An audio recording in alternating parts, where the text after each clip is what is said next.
कहानी अमेरिका की है। अमेरिका के एक शहर ऑस्टिन की है। टेक्सास के पास है ये जो ऑस्टिन शहर। बात है 6 दिसंबर 1991 की, 6 दिसंबर 1991। ऑस्टिन में एक योगर्ट शॉप, दही की दुकान जिसे हम लोग कहते हैं, मीठी दही भी कह लें, मिष्ठ दही बोल दें, तो उसकी एक दुकान थी। उस दुकान में 2 लड़कियां काम करती थी। उनमें से एक का नाम था एलिजा थॉमस, 17 साल उम्र। दूसरी जेनिफर हार्बिसन, इसकी भी उम्र 17 साल। ये दोनों उसी शॉप में काम करती थी। 6 दिसंबर 1991 को रात के वक्त शॉप बंद करने का वक्त आया। उससे ठीक पहले एक इनकी दोस्त एमी, जिसकी उम्र 13 साल थी, और एक सारा, जो कि जेनिफर हार्बिसन की बहन थी, उसकी उम्र 15 साल थी। वो दोनों उस शॉप पे आते हैं कि शॉप बंद होगा और चारों लड़कियां साथ इकट्ठे घर के लिए निकलेंगी। तो एलिजा थॉमस, जेनिफर, एमी और सारा, 17 साल की 2 लड़कियां, एक 13 साल की, एक 15 साल की, ये दुकान बंद करने की तैयारी कर रही थी। लेकिन इसके बाद एक हादसा होता है। ये चारों घर नहीं पहुंचती। घर वाले परेशान होकर जब दुकान पे आते हैं कि अभी तक आई नहीं। इधर दुकान के आस पड़ोस के लोग अचानक उस वक्त चीखने लगते हैं जब देखते हैं इस दुकान में आग लग गई है। फायर ब्रिगेड की गाड़ियां पहुंचती हैं, आग को बुझाया जाता है। इसके बाद जब अंदर दाखिल होती है पुलिस की टीम आती है, तो वहां चारों लड़कियों की लाश मिलती है। लाश जल चुकी थी, लेकिन यह भी पता चल रहा था कि कुछ हिस्से बचे हुए थे। इन लड़कियों के कपड़ों से ही इनके हाथ पैर बांध दिए गए थे और चारों के सर पे गोली मारी गई थी। दुकान जलाने का मकसद शायद ये था कि वहां के जितने भी सबूत हैं उन सबको नष्ट कर दिया जाए, बर्बाद कर दिया जाए। एक दुकान के अंदर 4 लड़कियों का कत्ल, चारों को गोली मारकर, ऑस्टिन पुलिस के लिए बड़ा मसला था, एक बड़ा केस था। इस खबर को जब अखबार में और बाकी लोगों तक पहुंचा तो ये गुस्सा भी आया, क्योंकि एक ही शॉप में 4 लड़कियों का कत्ल अपने आप में एक बड़ा मामला। ऑस्टिन पुलिस अब इसकी तफ्तीश करती है। पोस्टमार्टम रिपोर्ट आती है, पता चलता है कि चारों के सर में गोली मारी गई, जिससे मौत हुई। बैलिस्टिक रिपोर्ट आती है, फॉरेंसिक रिपोर्ट आती है, उससे पता चलता है कि जो चारों लड़कियों को गोली मारी गई, ये 2 अलग अलग गन से मारी गई है। एक ही गन का इस्तेमाल नहीं हुआ। मौका वारदात में जो सारी चीजें तो उससे ये भी थी कि 2 या 2 से ज्यादा लोग इस कत्लेआम में शामिल हो सकते हैं। अब ऑस्टिन पुलिस अपनी तफ्तीश आगे बढ़ाती है। कोई क्लू नहीं मिलता। कई लोगों से पूछताछ होती है। धीरे धीरे वक्त बीतता जाता है। मामला बड़ा था। फेडरल ब्यूरो ऑफ इन्वेस्टिगेशन यानी एफबीआई की भी मदद ली जाती है केस को सॉल्व करने के लिए। एफबीआई की टीम भी लगती है, लेकिन केस सॉल्व नहीं होता। 91 में ये इंसिडेंट हुआ था। 8 साल बीत जाते हैं। 1999 का साल आ जाता है, 1999। 8 साल बाद अचानक ऑस्टिन पुलिस ये ऐलान करती है कि उसने इन 4 लड़कियों के कत्ल के मामले को सुलझा लिया है, और इस सिलसिले में वो 4 लोगों को गिरफ्तार करती है। इन चारों का नाम था Robert Springsteen, Michael Scott, Morris Pierce और फॉरेस्ट वेलबर्न। तो रॉबर्ट, माइकल, मॉरिस और फॉरेस्ट, इन चारों को गिरफ्तार किया गया 1999 में। 8 साल पहले जब ये 4 लड़कियों का कत्ल हुआ था, तब ये चारों टीनेजर थे। जब इनको गिरफ्तार किया गया, उसके बाद फाइलें खोली गई तो पता चला कि 6 दिसंबर 1991 को जब ये मर्डर हुआ, 7 दिसंबर को कई लोगों से पूछताछ की गई। उनमें ये चारों भी थे जो उस वक्त टीनेजर थे, लेकिन इनके खिलाफ कोई प्रूफ, कोई सबूत नहीं था, इसलिए पूछताछ के बाद इनको छोड़ दिया गया। लेकिन 8 साल के बाद इन चारों को फिर से पकड़ा गया। और जब 8 साल पहले चारों से पूछताछ की गई थी, जब वो कत्ल हुआ था उसके अगले दिन, तो उसकी एक वजह थी कि इन चारों में से जो एक लड़का था, उसके पास मॉरिस पियर्स, इसको मॉल से पकड़ा गया था, एक ऑस्टिन शहर के मॉल से, और उसके पास से एक गन मिला था।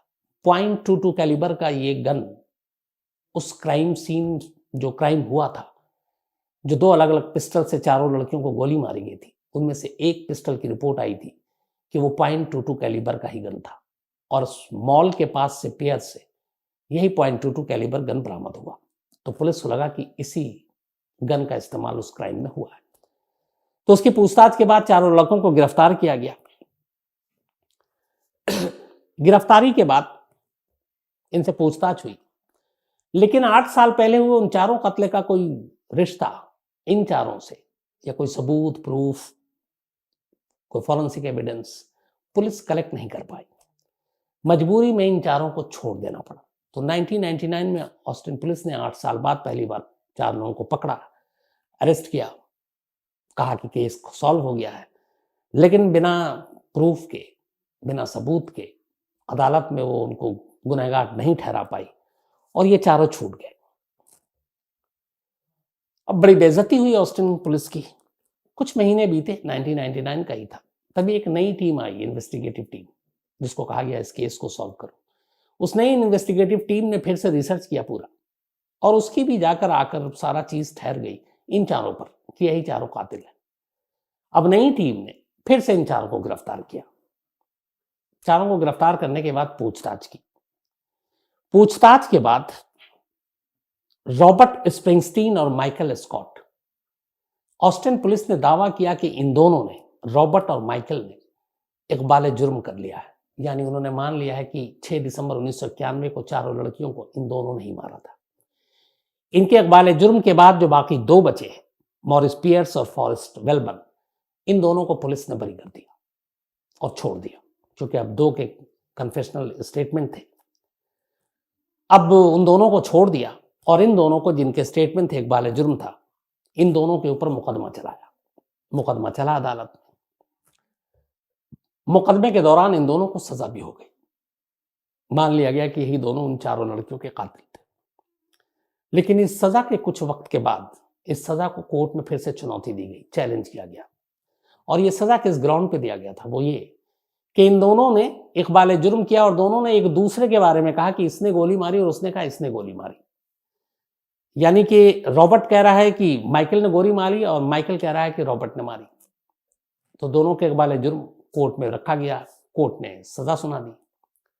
लेकिन उसी वक्त वहां पे एक नया कॉन्स्टिट्यूशन आया, कुछ बदलाव आए, और उसी नए कॉन्स्टिट्यूशनल ग्राउंड पर रॉबर्ट और माइकल को अदालत ने बरी कर दिया। ग्राउंड ये दिया कि इकबालिया बयान दोनों एक दूसरे के खिलाफ बोल रहे थे और पुलिस ने इनके बयान का इस्तेमाल किया, लेकिन इन दोनों को कोर्ट में एक दूसरे से सवाल जवाब करने का मौका नहीं दिया। जो कुछ हुआ वो कोर्ट पुलिस के सामने हुआ, पुलिस में स्टेटमेंट दिया गया, और जब अदालत में मुकदमा चला तो ना अदालत ने ना पुलिस ने इन दोनों को एक दूसरे को क्रॉस चेक करने या एक दूसरे से सवाल करने की इजाजत नहीं दी, और ये उनके राइट्स का उल्लंघन था। तो इसी कॉन्स्टिट्यूशनल ग्राउंड पर अदालत ने इन दोनों को बरी कर दिया। हालांकि तब तक ये मुकदमा लंबा चला था, करीब 10 साल ये दोनों जेल में काट चुके थे, लेकिन कॉन्स्टिट्यूशनल ग्राउंड पर फिर इन दोनों को बरी कर दिया गया। बरी होने के बाद एक बार फिर 1991 का वो मामला वहीं आकर खड़ा हो गया कि आखिर उन 4 लड़कियों का कातिल कौन है। पुलिस की कई बार फजीहत हो चुकी थी कि इस पे अब कोई हाथ डालने को तैयार नहीं, कातिल मिल नहीं रहा, साख का सवाल था। इसी दौरान में अब इसी ऑस्टिन में एक अटॉर्नी जनरल, उनकी पोस्टिंग होती है। ये अटॉर्नी जनरल जब यहां पर आते हैं तो इनका यह था कि इस केस के बारे में इन्हें भी जानकारी थी। इन्हें लगा कि इस केस को सॉल्व करना चाहिए, पर कैसे? अब सबूत कोई नहीं, न फिंगरप्रिंट्स, न बाकी चीजें, तो क्या किया जाए? तभी इन अटॉर्नी जनरल को लगा, बल्कि वो डिस्ट्रिक्ट अटॉर्नी थे टेक्सास के, मिस्टर रॉबर्ट, डिस्ट्रिक्ट अटॉर्नी। तो उन्होंने कहा कि एक काम करो, जब कोई सबूत प्रूफ मिल नहीं रहा है तो क्या ना हम लोग फॉरेंसिक और साइंस की तरफ चलते हैं, डीएनए की तरफ चलते हैं और वहां से कुछ निकालते हैं। तब तक डीएनए में बहुत सारी नई चीजें आ गई थी जो 91 में नहीं थी। इसी के बाद डिस्ट्रिक्ट अटॉर्नी ने कहा कि क्राइम सीन से जब चारों लड़कियों की सारी चीजें बरामद हो गई तो उनके कुछ सैंपल भी, डीएनए सैंपल भी कलेक्ट किए गए और वो रखे गए होंगे। तो उस वक्त उन्होंने कहा कि एक नया डीएनए का तरीका आया था जब ये डिस्ट्रिक्ट अटॉर्नी आए, और उसका नाम था YSTR टेस्टिंग। अब ये YSTR टेस्टिंग क्या है? ये एक तरह का डीएनए का ही पार्ट है। इसमें यह होता है कि चारों लड़कियां थी, इनके वेजिनल स्वैब के नमूने लिए गए और उन नमूनों के जरिए ये जानने की कोशिश की गई कि कत्ल से पहले इनमें से किसी को मॉलेस्ट तो नहीं किया गया, इनका यौन शोषण तो नहीं किया गया, इनको रेप करने की कोशिश तो नहीं की गई। तो अब ये टेस्ट हुआ कि इन चारों लड़कियों के वेजिनल स्वैब यानी प्राइवेट पार्ट्स के नमूने लिए गए थे जो रखे हुए थे। अब उन्होंने कहा कि इसको YTR टेस्ट करते हैं कि क्या इनके साथ ऐसा कुछ हुआ था। टेस्ट के लिए भेजा गया। रिपोर्ट चौंकाने वाली आई। उन 4 में से एक लड़की के वेजिनल स्वैब में एक मेल का सैंपल मिला, एक आदमी का। इसे साबित हो गया कि कहीं ना कहीं उसके साथ, उस एक लड़की के साथ जबरदस्ती करने की कोशिश की गई। और इसी दौरान में उसके वेजिनल स्वैब में YTR टेस्ट के जरिए पता चला कि एक गुमनाम मेल का सैंपल मैच कर गया DNA का। अब ये एक बड़ी कामयाबी थी। अब लगा कि ये जो चारों अब तक बचते आए थे, इकबालिया बयान भी दिया, अब नहीं बचेंगे। अब जब आया कि उन चारों में से एक मेल का पाया गया है, तब उस मेल के DNA को इन चारों लड़कों से मिलान कराया गया। दिल थाम के उसकी रिपोर्ट का इंतजार कर रहे थे। रिपोर्ट आई। जब रिपोर्ट आई तो उन चारों में से किसी से भी उस सैंपल का मिलान नहीं हो पाया। यानी जिस लड़की के प्राइवेट पार्ट्स या वेजिनल स्वैब से जो सैंपल लिए गए थे और एक मेल का उसमें DNA मिला था, वो मेल ये चारों में से कोई नहीं था। यानी ये साबित करता था कि ये चारों बेकसूर हैं। अब यहां पे फिर से आके मामला वहीं उलझ गया। लेकिन सवाल यह था कि फिर वो गुमनाम शख्स कौन है, वो मेल कौन है जिसका सैंपल मिल रहा है एक लड़की के इस रिकॉर्ड में। तो फिर यह हुआ कि हो सकता है जब ये क्राइम हुआ तो बहुत सारे लोग आए थे, पोस्टमार्टम हुआ, तो जो पुलिस की इन्वेस्टिगेटिव टीम थी वो, या फिर जो मेडिकल के सारे लोग थे जिन्होंने, जो टच में आए इस बॉडी के, इनमें से किसी का हो सकता है। डिस्ट्रिक्ट अटॉर्नी ने इसके बाद 100 लोगों की एक लिस्ट बनाई, 100 लोगों की, जो या तो फिर जांच अधिकारी थे पुलिस की तरफ से और या फिर मेडिकल टीम के पार्ट थे जो इस बॉडी के करीब गए। और कहा गया कि इन 100 लोगों की एक लिस्ट बनाकर इन सब के भी सैंपल टेस्ट किया जाए कि वो जो एक वेजिनल स्वैब से एक सैंपल मिला है वो किसी से मैच तो नहीं करता इनमें से। अब 100 और लोगों के टेस्ट लिए गए। उस 100 टेस्ट में से किसी की भी नमूने की जांच उस एक लड़की के नमूने की जांच से मेल नहीं खाया। यानी कि वो 100 के 100 भी उसमें नहीं थे। तो चारों आरोपी जिनके ऊपर शक था उनसे मैच नहीं किया, जो 100 और लोगों थे उनके साथ भी मैच नहीं किया, जिसमें तमाम मेडिकल और उसके तमाम लोग थे। तो जब ये सारी चीजें हो गई तो 2009 आ गया, मतलब 91 से करीब 19 साल बीत गए।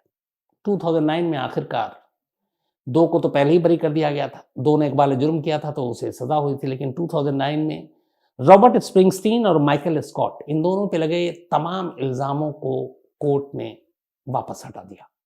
अब ये दोनों आजाद थे। इनके ऊपर, इन चारों लड़कियों का के कत्ल का कोई मामला नहीं था। हालांकि दोनों 10 साल जेल में रहे। तो यहां से यह साबित हुआ कि ये शायद बेकसूर थे। 2 को तो पहले ही बरी कर दिया गया था। अब 2009 में बरी हो गए। ऑस्टिन पुलिस फिर भी लगी रही, जो जब भी वहां नया कोई अफसर आता, नई टीमें आती। हालांकि शुरू में इसके लिए स्पेशल टास्क फोर्स बनाई गई थी, एक पुलिस की ऐसी टीम जो सिर्फ इन 4 लड़कियों के कत्ल की जांच करे। लेकिन पूरे डेडिकेशन के साथ काम करने के बाद भी कोई फायदा नहीं हुआ। तो जब भी ऑस्टिन में कोई नया पुलिस अफसर आता, इस केस पे उसकी नजर जरूर पड़ती कि आखिर ये केस सुलझ क्यों नहीं रहा। 2017 आ गया, 2017, यानी करीब 26 साल बीत गए थे चारों लड़कियों के कत्ल के। एक नया पुलिस अफसर ऑस्टिन में आया। उसने भी इस केस को स्टडी किया। अपना काम करते हुए उसने इस केस की भी जांच शुरू कर दी, बड़ी खामोशी से। इसी दौरान में ऑस्टिन में पब्लिक ऑनलाइन डीएनए डाटाबेस है। ये database public online DNA database, जिसमें तमाम लोगों के डीएनए के सैंपल कलेक्ट करके रखे जाते हैं। और ये इसलिए था कि एक पॉपुलेशन स्टडी, आबादी को स्टडी करने के लिए ऐसे डेटाबेस अलग अलग जगहों पे होते हैं। तो पब्लिक ऑनलाइन डीएनए डेटाबेस, एक डेटा बैंक जिसमें सारे लोगों के डेटा थे डीएनए के, वो वहां पे जमा किया गया था। इस अफसर को लगा कि ये जो वेजिनल स्वैब से YTS का जो सैंपल किया गया था और एक गुमनाम रहस्य आदमी का मिला है, बट वो कौन है आज तक पता नहीं चला, तो क्यों ना इस डेटाबेस से पता किया जाए डीएनए के। उसने इस पर रिसर्च करना शुरू किया और उस सैंपल के जरिए उसका मिलान करना शुरू किया। हैरत अंगेज तौर पर उसे कामयाबी मिली। एक शख्स का डीएनए उस लड़की के एक वेजिनल स्वैब के उससे मैच कर गया। खुशी के उसका ठिकाना नहीं। करीब 26 साल बाद उसने केस सॉल्व कर दिया। लेकिन थोड़ी देर में ये खुशी काफूर हो जाती है, क्योंकि जिस शख्स से ये मैच किया उस डेटा बैंक में उस डीएनए वाले शख्स का, जिसका वो डीएनए था, उसका नाम ही नहीं था, सिर्फ एक नंबर था। अब उसने कहा ये कैसे? फिर उसने पता किया तो पता चला कि ये जो डीएनए इसका सैंपल रखा गया था, ये एफबीआई ने जमा किया था और एफबीआई ने ही इसको खुफिया तौर पर उसका नाम नहीं दिया था। अब भी उम्मीद की किरण बाकी थी। उस पुलिस अफसर ने अपने सीनियर के जरिए एफबीआई को कांटेक्ट किया और कहा कि यहाँ के जो पब्लिक ऑनलाइन डेटाबेस में एक डेटा ऐसा है, एक शख्स का डीएनए है जो हमारे केस से मैच कर रहा है, लेकिन उस शख्स के बारे में हम जानते नहीं, उसका नाम क्या है, कहाँ रहता है, तो आप हमें बताएं क्योंकि आप ही ने इसको जमा किया है। एफबीआई ने उसके डिटेल देने से मना कर दिया, ये कहते हुए कि ये प्राइवेसी लॉ के खिलाफ है। हमने पॉपुलेशन स्टडी के लिए तमाम लोगों के डीएनए के डेटा को जमा किया है, किसी और चीज़ के लिए हम इसका यूज़ नहीं कर सकते और जो प्राइवेसी लॉ है ये उसका उल्लंघन होगा, तो हम उस शख्स का नाम नहीं बता सकते। ऑस्टिन पुलिस की सारी उम्मीदें यहाँ के एक बार फिर दम तोड़ गई कि केस सुलझाने के करीब आ गए, लेकिन अब पता नहीं चल रहा, मैच तो कर रहा है लेकिन पता नहीं चल रहा है, अब क्या करें। तभी ऑस्टिन पुलिस ने एफबीआई से बहुत गुजारिश की, उन्होंने सुना नहीं। इसके बाद एक और शख्स की एंट्री होती है और ये शख्स थे वहां के कांग्रेसमैन जो इत्तेफाक से ऑस्टिन के रहने वाले थे, और उन कांग्रेसमैन वहां पे जो होते हैं वो लोग काफी पावरफुल होते हैं। तो एफबीआई ने मना कर दिया, लेकिन ऑस्टिन पुलिस ने फिर यूएस कांग्रेसमैन जिनका नाम था माइकल मैकॉल, इनसे कांटेक्ट किया। और माइकल मैकॉल चूंकि ऑस्टिन के थे, लोकल थे, तो उन्हें लगा अपने शहर की मदद करेंगे। उन्होंने कहा कि आप एफबीआई से हमारी मदद करा दीजिए, हमारे उस शख्स के बारे में डिटेल दिलवा दीजिए। अब माइकल मैकॉल ने एफबीआई से संपर्क किया। एक यूएस कांग्रेसमैन ने जब कहा तो एफबीआई राजी हो गई। 2020 में एफबीआई ने ऑस्टिन पुलिस के साथ मिलकर काम करने का फैसला किया। अब उसने इस केस की जांच शुरू की। अब जो पता चला कि जो क्राइम सीन से जो सैंपल उस लड़की के कलेक्ट किए गए थे वेजिनल स्वाब के, वो बड़े कम थे, और उस वक्त जिस तरीके से किया गया वो सैंपल ठीक से कलेक्ट नहीं किया गया था। उसमें एक टर्म होता है कि अलग अलग कितने ज्यादा हो तो उससे जल्दी पता चल जाता है। तो पता चला कि जब ये कलेक्ट किए गए थे तब उसमें 16 मार्कर्स थे उस सैंपल के अंदर। लेकिन अब डीएनए और साइंस ने तरक्की की, तो अब जो टेस्टिंग फॉर्मूला है उसमें करीब 9 मार्कर्स और नए जुड़ गए, तो अब 25 हो गया।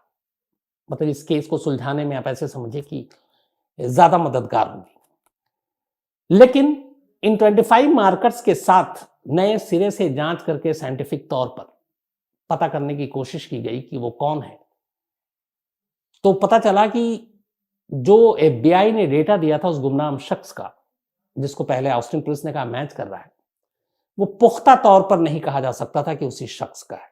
उसमें शक की पूरी गुंजाइश थी, क्योंकि सैंपल बहुत कम था और नए जो टेक्नोलॉजी आई डीएनए रिसर्च और उसके हिसाब से आप 100% नहीं बता सकते कि वही शख्स जिम्मेदार है।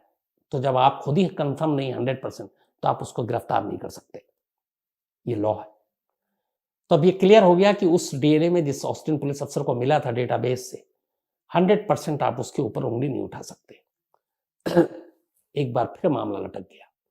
अब ये हुआ कि आगे क्या करें। तो वहां के फॉरेंसिक एक्सपर्ट्स, डीएनए पे जो रिसर्चिंग कर रहे हैं सारी चीजें, उन लोगों से ऑस्टिन पुलिस ने कांटेक्ट किया। बाकायदा जो कांग्रेसमैन माइकल मैकॉल, अब उन्हें लगा कि उनकी जिम्मेदारी है कि इस केस को सुलझाया जाए। उन्होंने तमाम एक्सपर्ट से बात की। एक्सपर्ट्स ने यह कहा कि 1991 6 दिसंबर को जो सैंपल कलेक्ट किए गए थे, उनमें से एक लड़की के जो सैंपल वेजिनल स्वैब पे मिला वो ठीक से उठाया नहीं गया, लेकिन सैंपल अब भी है, लेकिन बहुत कम है। अब अगर हम लोग उसको किसी तरह से यूज करते हैं तो फिर वो उसके पूरे खत्म हो जाने का एक तरह से एक अंदेशा है, और उसके बाद फिर कुछ पता नहीं चलेगा। तो फिर क्या सुझाव है? उन्होंने कहा उस सैंपल को हिफाजत से रखो, कम है लेकिन काम का है, और इंतजार करो साइंस की तरक्की का।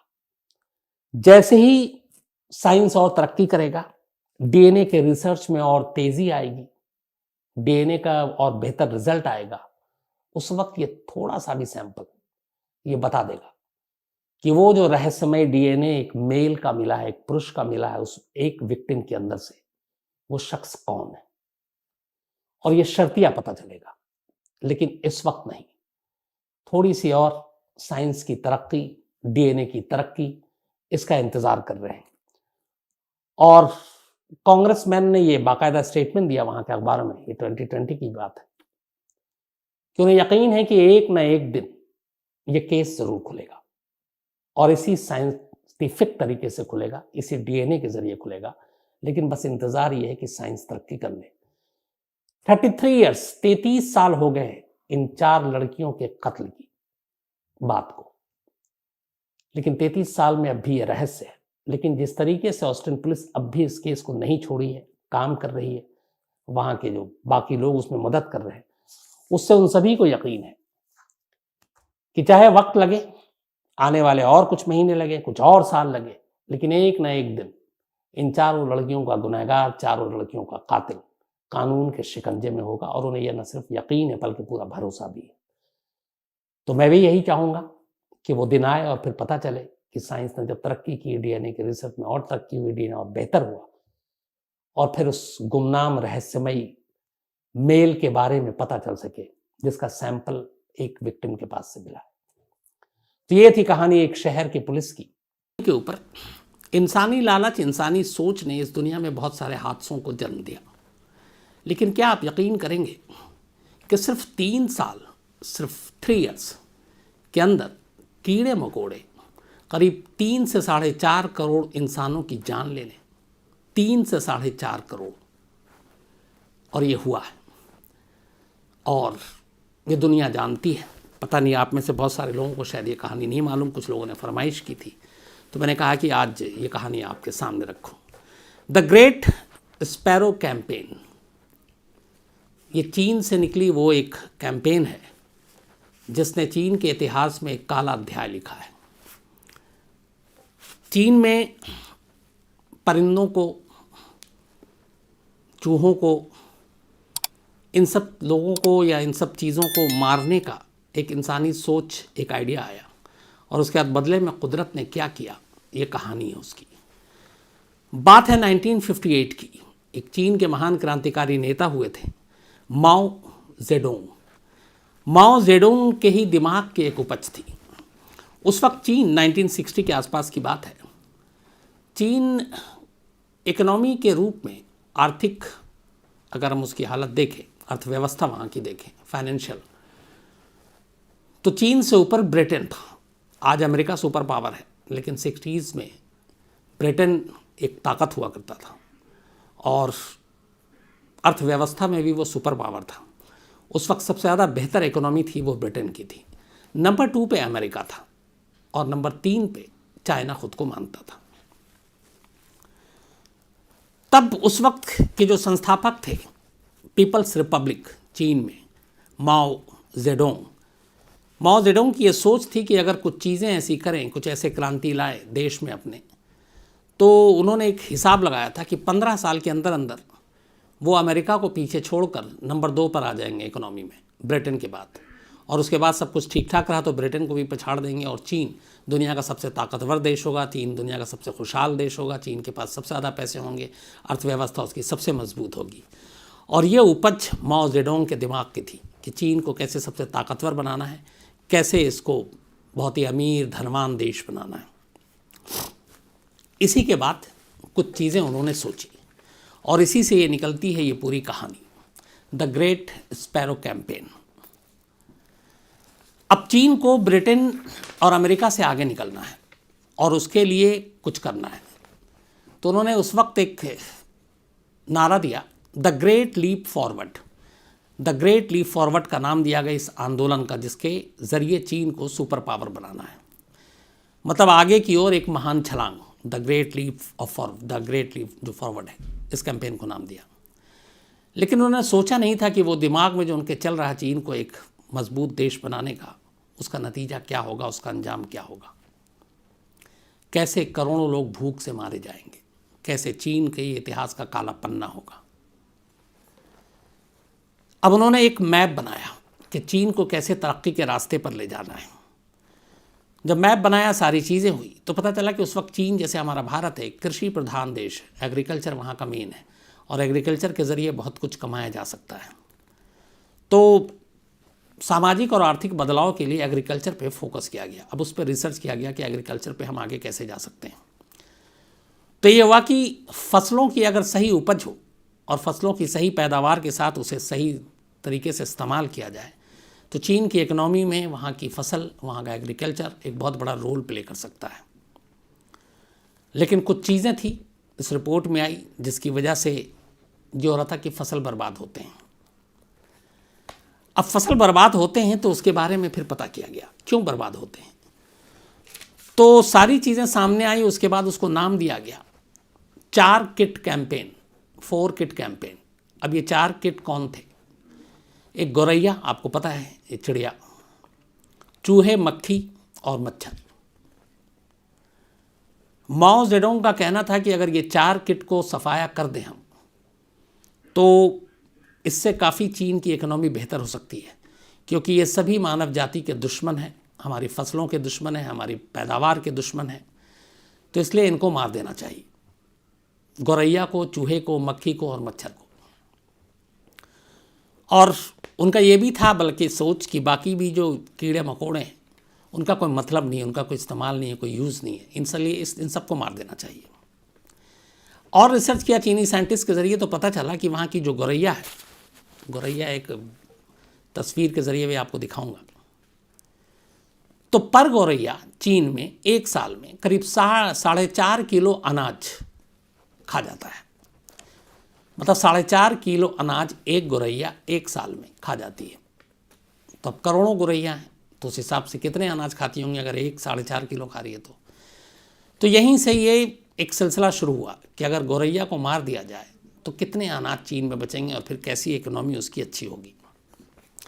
जनता को ज़्यादा खाना मिलेगा, सरकार को ज़्यादा पैसे मिलेंगे, एक्सपोर्ट इंपोर्ट ज़्यादा होगा।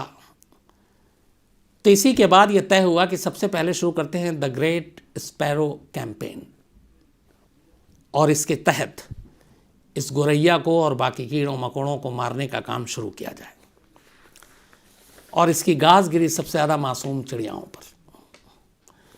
अब ये कैंपेन ऐसे ही शुरू नहीं हुआ, इस कैंपेन के लिए बाकायदा वहाँ पर लोगों को ट्रेनिंग दी गई, लोगों के अंदर लाउड स्पीकर बाकी ज़रियों से उनको एक तरह से आगाह किया गया कि आप गौरैया को जितना मारेंगे आपका उतना भला होगा, आपकी ज़िंदगी उतनी बेहतर होगी।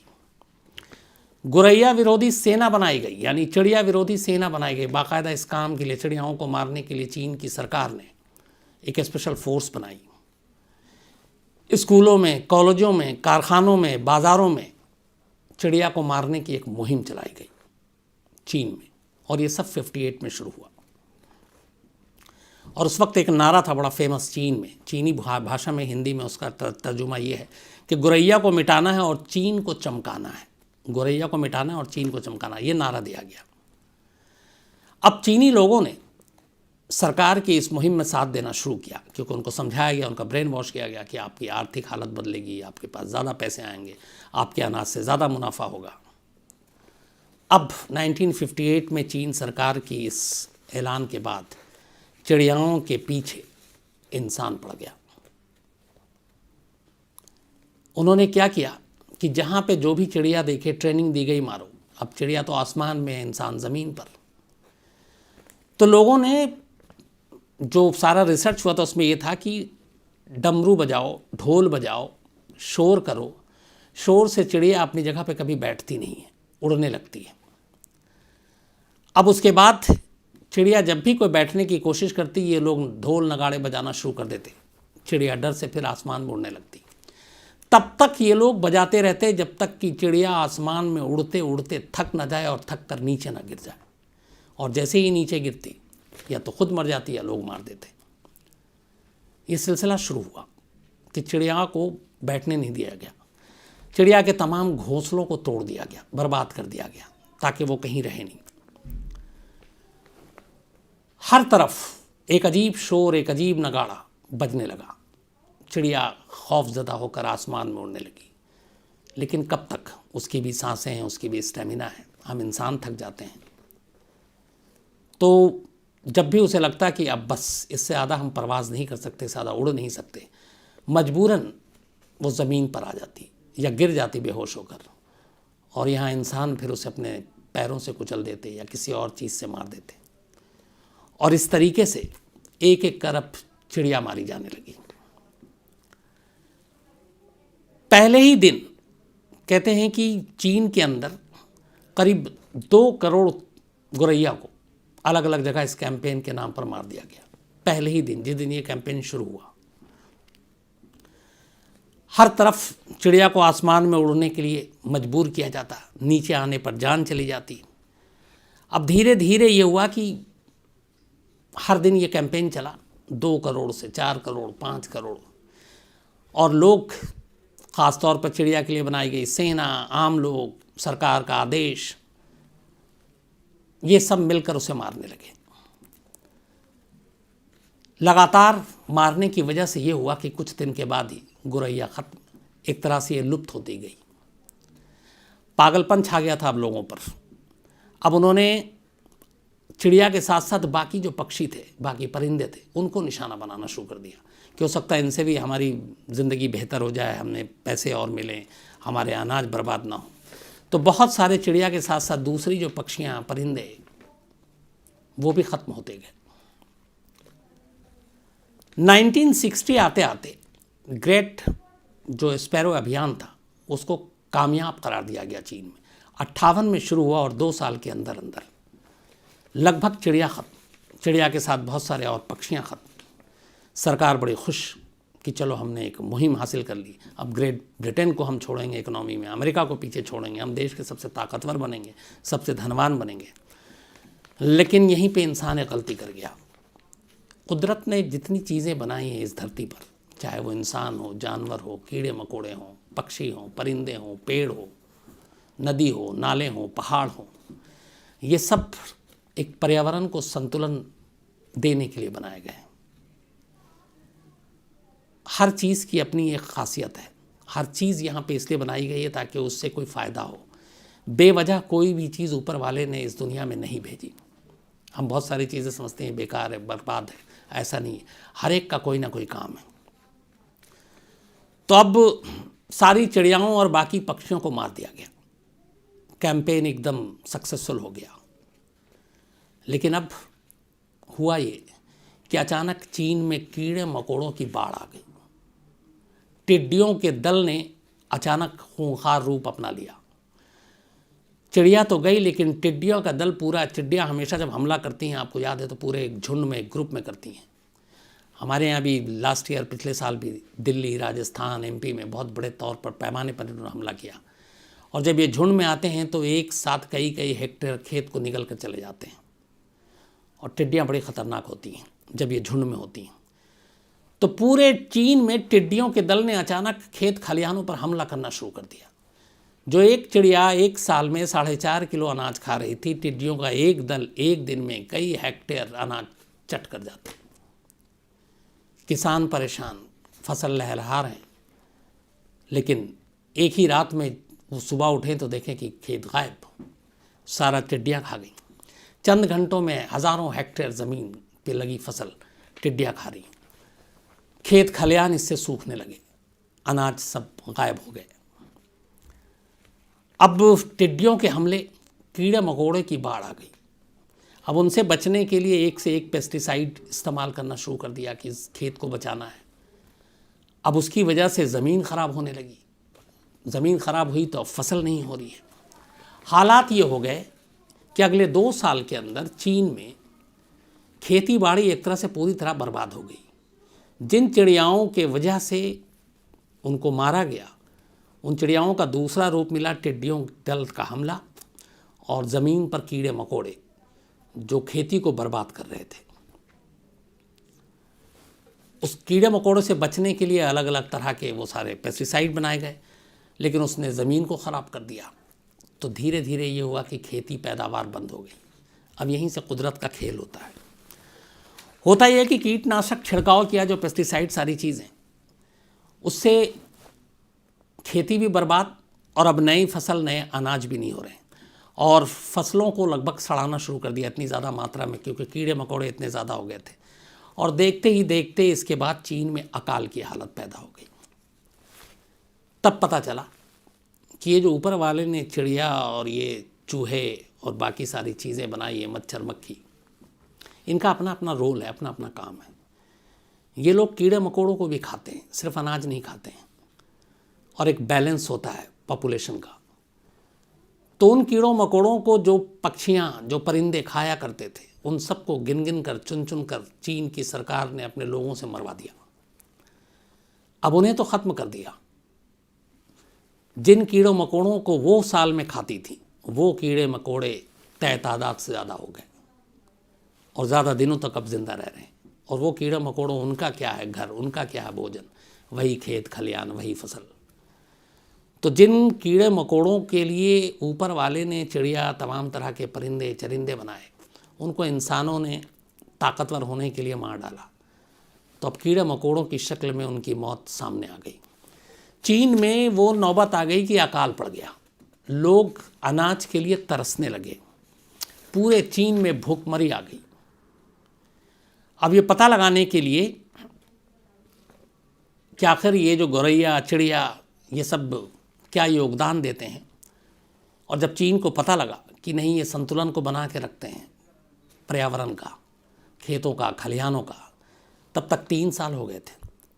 61 के आखिर में चीन सरकार को साइंटिस्ट ने फिर ये राय दी कि अगर इसी तरह हम सारी चिड़ियाओं और पक्षियों को मारते रहेंगे तो फिर हमारे यहाँ खेत खलिहान सब बर्बाद हो जाएगा। सरकार को झुकना पड़ा। 1960 में सरकार ने द ग्रेट स्पैरो कैंपेन को रोकने का ऐलान किया। कहा कि अब कोई भी पक्षियों को नहीं मारेगा, गौरैया को नहीं मारेगा, चिड़िया को नहीं मारेगा। लेकिन देर हो चुकी थी, 3 साल बीत चुका था। तमाम परिंदों चरिंदों के बहुत सारे ऐसी जातियां थी जो लुप्त हो गईं, गायब हो गईं हमेशा के लिए चीन की धरती से, चीन के आसमान से। और उसकी शक्ल में चीन में आई भूखमरी और अकाल, चीन के इतिहास का सबसे बुरा अकाल। 1958 से 1961, 1958 टू 1961, इस कैंपेन के ज़रिए जब सारे मारे गए, उसके बाद जो चीन में भूखमरी आई, उसका रिकॉर्ड में ये कहते हैं कि 30 मिलियन लोग, यानी कि 3 करोड़ चीनी भूख की वजह से, अकाल की वजह से मर गए। 3 साल में 3 करोड़। हालांकि चीनी गवर्नमेंट ने ऑफिशियली, अब ये भी कह सकते हैं आप फिगर ज़्यादा, खुद चीनी सरकार ने बाद में एक्सेप्ट किया, लेकिन उन्होंने फिगर कम किया। उन्होंने कहा नहीं, 30 मिलियन नहीं, 15 मिलियन लोग मरे हैं भूख से।